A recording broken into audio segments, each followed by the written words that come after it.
Դատարանը առաջերտին, երկրորդ հերթին հարությունը, հատկապես հանրային ընչեղություն ունեցող գործերով հստակ պատկերացում կազմի յուրաքանչյուր անձի հետ կապված,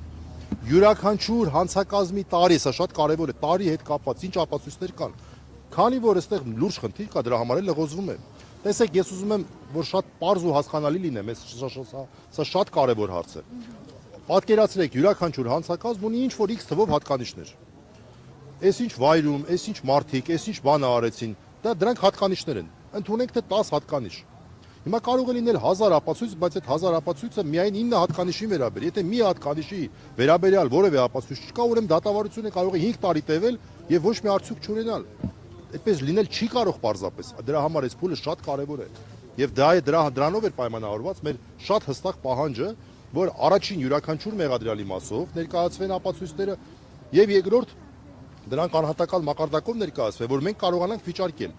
Օրինակ, իմ պաշտպանյալի Տիգրան Գալստյանի մասով ես ասեմ, մենք ունենք ապացույց, որտեղ գրված է Տիգրան Գալստյանի անունը, բայց Տիգրան Գալստյանը այդ զրույցին որևէ բառ չի ասում։ Մենք դա վիճարկելու ենք դրա վերաբերելիությունը։ Մենք դրա վերաբերելիությունը վիճարկելու ենք, բայց դրա վերաբերելիությունը վիճարկելու համար պետք է դատախազը դա թվարկի թե չէ։ Եվ երկրորդ կարևոր բանը, դատախազն ասում է, մենք չենք կարող այստեղ վերաբերելիության հարցը, ըստ էության այդպես ես հասկացա, քննարկել, որտեղ եթե հանկարծ կարդանք ցուցմունքները, կստացվի հետազոտել, դա այդպես չի։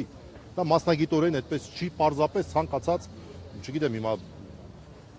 ինչու, որովհետև եթե դա այդպես լիներ, կնշանակեր, որ դատախազությունը կարող է ցանկացած վկայի բերել, այ վաղը մենք մեկ այլ դատավարություն ունենք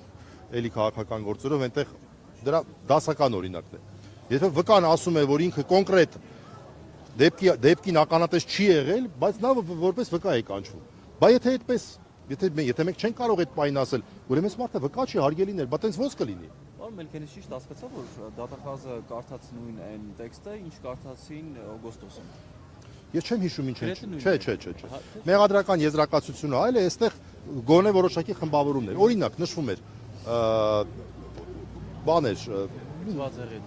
Ձվածեղի միակ դեպքն էր, որ հստակեցվեց։ Դա միակ ապացույցն էր, որ այն ձևով ներկայացվեց, որը շատ մոտ էր պատշաճ։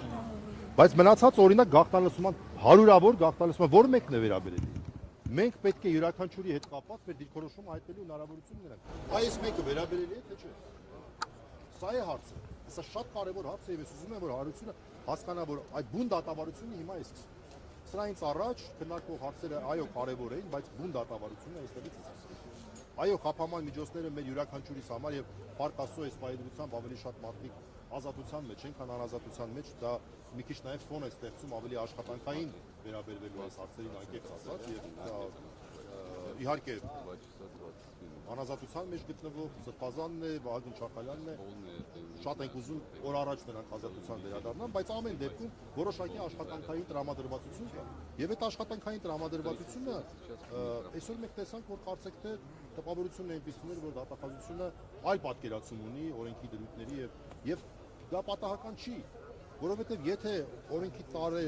պահանջը հստակորեն կատարվի, հարության առջև կերևա այն, որ ուղղակի հատկանիշներ կան, որ որևէ ապացույցով հիմնավորված չէ։ Սա է։ Եվ ես կոչ եմ անում, որ թող իմ ասածը հերքեն հաջորդ անգամ գալով եւ մեկ առ մեկ ցույց տալով ապացույցների հատկանիշները յուրաքանչյուր մեղադրյալի մասով։